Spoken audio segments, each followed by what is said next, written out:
사도신경하심으로 신앙 고백하시겠습니다. 전능하사 천지를 만드신 하나님 아버지를 내가 믿사오며 그 외아들 우리 주 예수 그리스도를 믿사오니 이는 성령으로 잉태하사 동정녀 마리아에게 나시고 본디오 빌라도에게 고난을 받으사 십자가에 못 박혀 죽으시고 장사한 지 사흘 만에 죽은 자 가운데서 다시 살아나시며 하늘에 오르사 전능하신 하나님 우편에 앉아 계시다가 저희로서 산자와 죽은 자를 심판하러 오시리라. 성령을 믿사오며 거룩한 공예와 성도가 서로 교통하는 것과 죄를 사하여 주시는 것과 몸이 다시 사는 것과 영원히 사는 것을 믿사옵나이다. 아멘. 찬송가 279장입니다. 279장입니다. 인내하신 구세주여 내가 비오니 죄인오라 하실 때에 날 부르소서. 주여 주여 내가 비오니 죄인오라 하실 때에 날 부르소서. 자비하신 보좌 앞에 꿇어 엎드려 자복하고 회개하니 믿음 주소서. 주여 주여 내가 비오니 죄인오라 하실 때에 날 부르소서. 주의 공로지하여 주께 가오니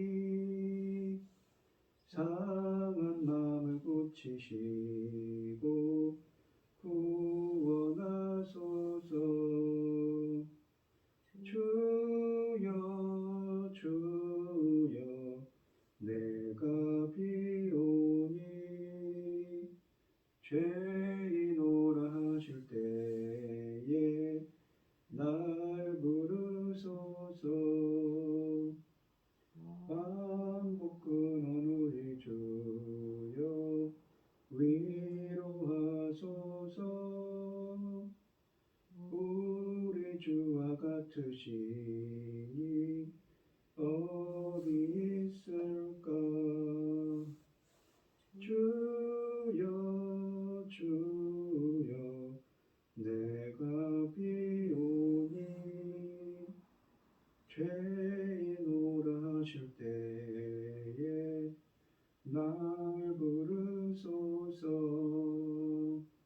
아멘.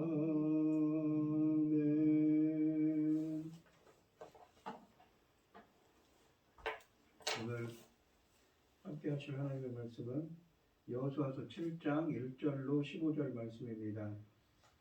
여호수아서 7장 1절로 15절 말씀입니다. 제가 먼저 읽겠습니다. 교독을 하겠습니다. 이스라엘 자손이 온전히 바친 물건으로 말미암아 범죄하였으니 이는 유다 지파 세라의 증손 삽디의 손자 갈미의 아들 아간이 온전히 바친 물건을 가졌습니다. 여호와께서 이스라엘 자손들에게 진노하시니라. 여호수아 여리고에서 사람을 받을 땅쪽 베다와 이적되어 있는 아이로 보내며 그들에게 말하여 이렇게 올라가서 그 땅을 정탐하라 하며 사람들이 올라가서 아이를 정탐하고 여호수아에게로 돌아와 그에게 이르되 백성을 다 올라가게 하지 말고 이 3,000명만 올라가서 아이를 치게 하소서. 그들은 소수이니 모든 백성을 그리로 보내어 수고롭게 하지 마소서 하므로 백성 중 3,000명을 전 그리로 올라갔다가 아이 사람 앞에서 도망하니 아이 사람이 그들을 36명을 쳐 죽이고 성문 앞에서부터 스바림까지 쫓아가 내려가는 바람 배탈에서 쳤으므로 백성의 마음이 녹아 물같이 된지라. 여호와께서 옷을 찢고 그들은 장막과 함께 여호와 앞에서 땅에 엎드려 머리 정을 두르겠다가 이르되 슬프도소이다. 주 여호와여, 어찌하여 이 백성을 인도하여 요단을 건너게 하시고 우리를 아모리 사람의 손에 넘겨 멸망시키려 하셨나이까.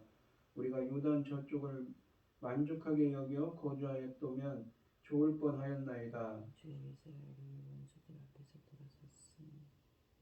섰으니 내가 무슨 말을 하오리까. 가나안 사람과 이 땅의 모든 사람들이 듣고 우리를 둘러싸고 우리 이름을 세상에서 끊으리니 주의 크신 이름을 위하여 어떻게 하시려 하나이까 하니, 여호와께서 여호수아에게 이르시되 일어나라 어찌하여 이렇게 엎드렸느냐. 이스라엘이 범죄하여 내가 그들에게 명령한 나의 언약을 어겼으며 또한 그들이 온전히 바친 물건을 가져가고 도둑질하여 속이며 그것을 그들의 물건을 그 가운데에 두었느니라. 그러므로 이스라엘 자손들이 그들의 원수 앞에는 너희 맞서지 못하고 그 앞에서 돌아서니 이는 그들도 온전히 바친 것이 되니라. 그 온전히 바친 물건을 너희 중에서 멸하지 아니하면 내가 다시는 너희와 함께 있지 아니하리라. 너는 일어나서 백성을 거룩하게 하여 이르기를 너희는 내일을 위하여 스스로 거룩하게 하라. 이스라엘의 하나님 여호와의 말씀에 이스라엘이 너희 가운데 온전히 바친 물건이 있나니 너희가 그 온전히 바친 물건을 너희 가운데서 제하기까지는 내 원수들 앞에 능히 맞서지 못하리라. 너희는 아침에 너희 지파대로 가까이 나오라.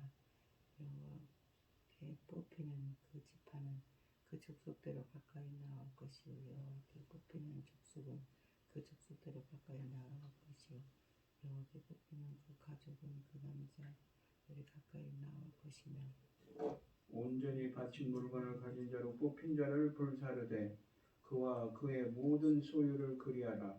이는 여호와의 언약을 어기고 이스라엘 가운데에서 망령된 일을 행하였음이라 하셨다 하라. 아멘. 오늘 본문 말씀의 제목은 아간의 범죄입니다. 이 여호수아는 6장 18절에서 이스라엘 사람들이 여리고성에 입성하기 전에 진멸이 선포된 물건을 자신의 집에 들여놓지 못하도록 상기시킨 적이 있습니다. 여호수아는 이처럼 진멸에서 비롯된 단어를 4차례나 사용하면서 경고했건만 최악의 시나리오가 현실로 드러난 것입니다.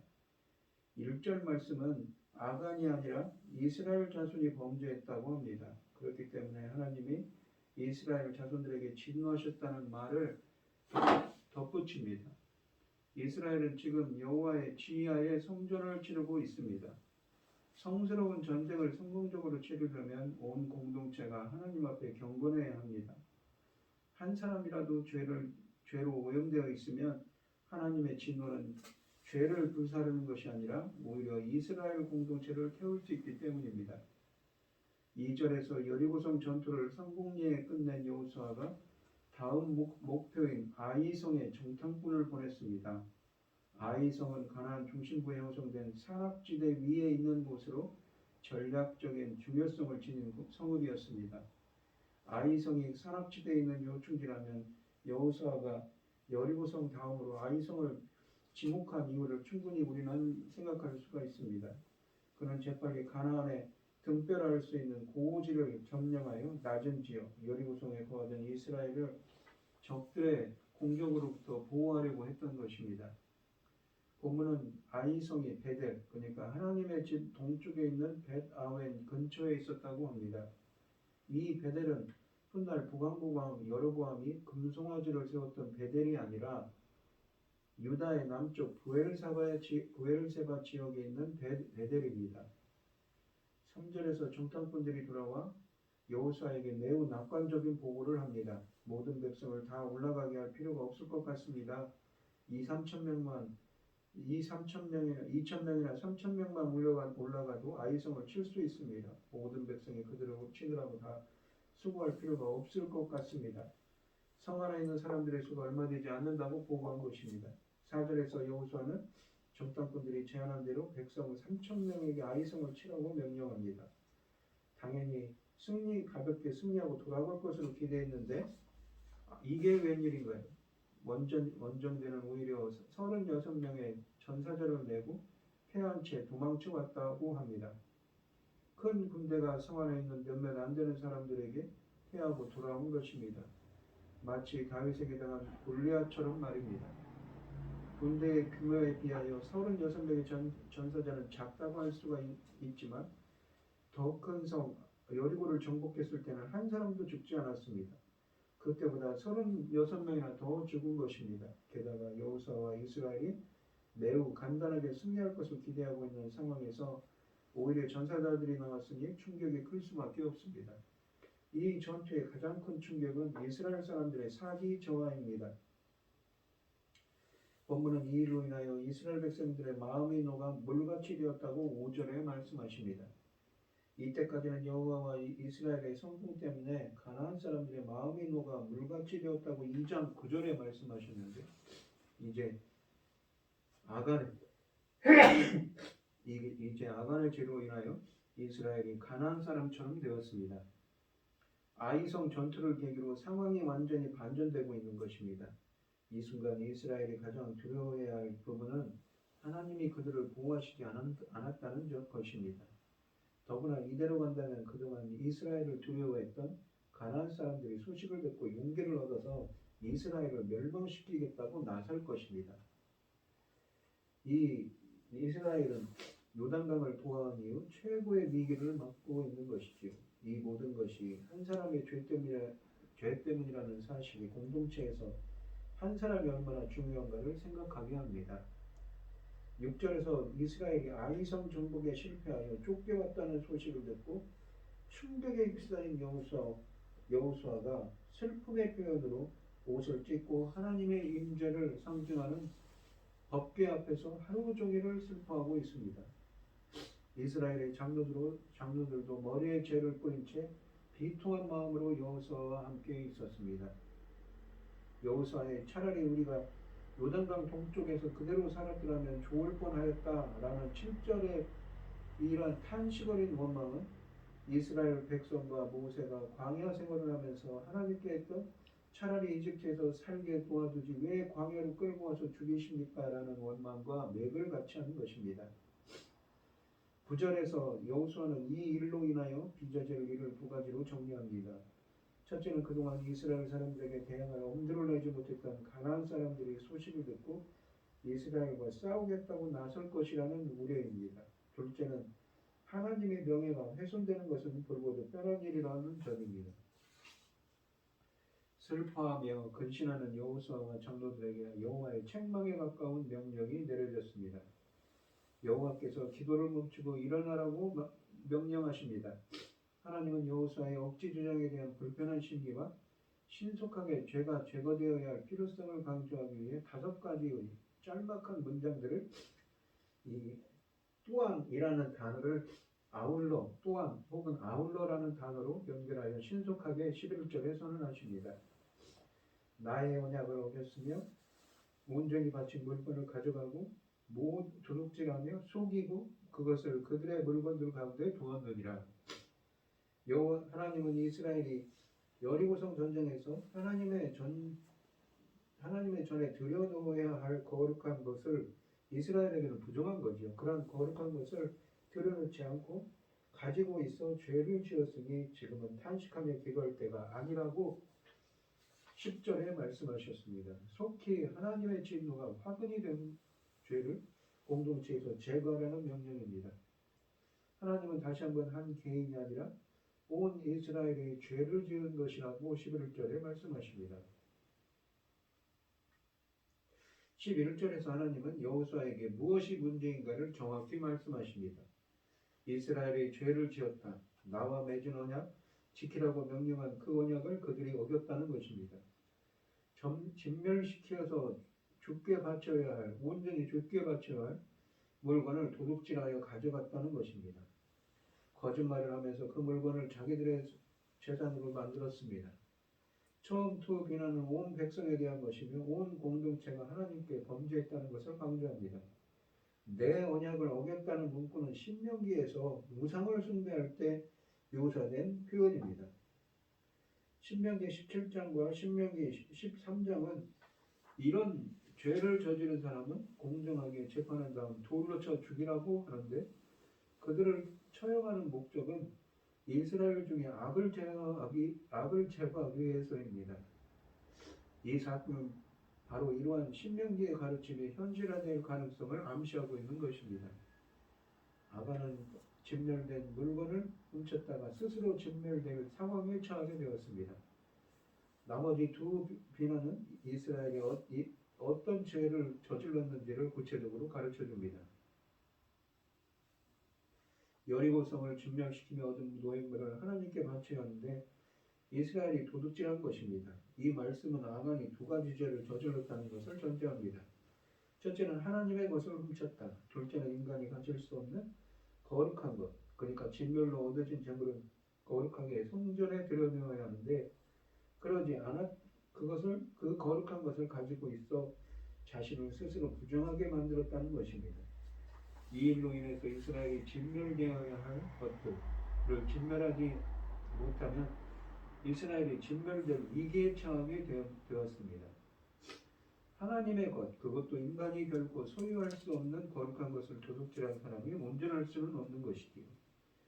12절에서 하나님은 이날 이스라엘이 아이성 전투에서 패배한 이유가 바로 이 죄 때문이라는 사실을 확인해 주셨으며 또한 13절에서는 이 죄 문제가 해결되지 않는 한 이스라엘은 아이성뿐만 아니라 가나안 정복 전쟁에서 승리할 수 없다고 경고하십니다.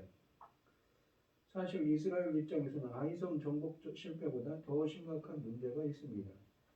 이 일로 인해서 예전에 하나님이 가데스 바네아에서 반역한 세대를 모두 버리신 것처럼 혹시 여호수아가 인도에서 가나안에 입성한 이 세대를 모두 버리시지 않을까 하는 염려입니다. 또한 이 말씀은 하나님이 결코 가나안 사람들과 이스라엘 사람들에게 이중적인 기준을 적용하지 않으실 것을 확인하고 있습니다. 이스라엘이 하나님 앞에 범죄하면 그들도 하나님의 심판의 대상이 될 것입니다. 그러므로 하나님은 전쟁에 패배한 이스라엘에게 총체적인 정비가 아니라 그들의 몸과 마음을 정결하게 하여 다음날 하나님 앞에 나오라고 13절에 말씀하십니다. 하나님은 어떤 방법으로 죄지은 사람을 드러내실 것인가요? 14절에서 단순히 여호와께 뽑히는 지파라고 말할 뿐입니다.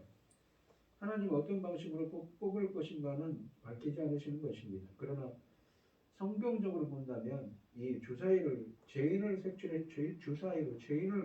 색출했을 것입니다. 이스라엘에서는 제비 뽑기를 위해서 대제사장이 지니고 다녔던 우림과 툼밈이 바로 이 주사위의 역할을 합니다.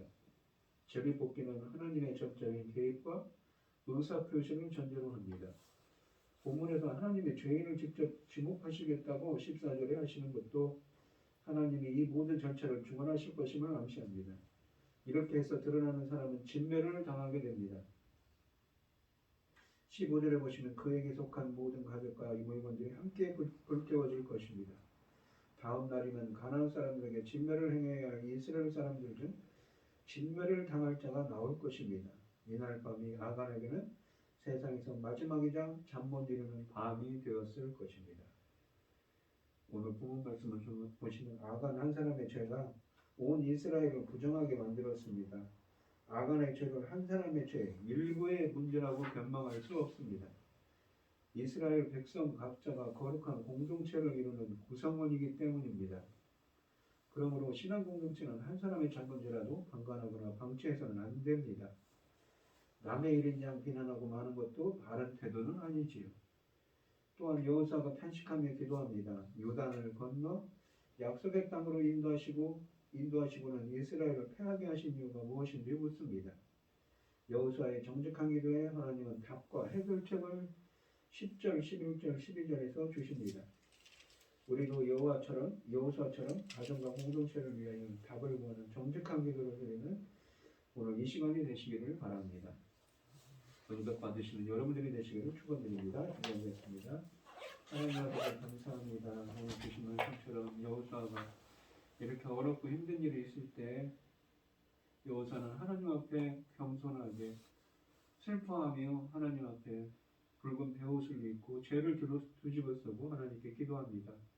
그런 것처럼 오늘 이 시간 주님께 간절히 기도할 때 응답하여 주시고 함께하여 주시옵소서. 이 모든 말씀 거룩하신 예수님 이름으로 기도합니다. 아멘. 하늘에 계신 우리 아버지여 이름이 거룩히 여김을 받으시오며 나라의 임하옵시며 뜻이 하늘에서 이룬 것 같이 땅에서도 이루어지이다. 오늘날 우리에게 일용할 양식을 주옵시고 우리가 우리에게 죄 지은 자를 사하여 준 것 같이 우리 죄를 사하여 주옵시고 우리를 시험에 들게 하지 마옵시고 다만 악에서 구하옵소서. 대개 나라와 권세와 영광이 아버지께 영원히 있사옵나이다. 아멘.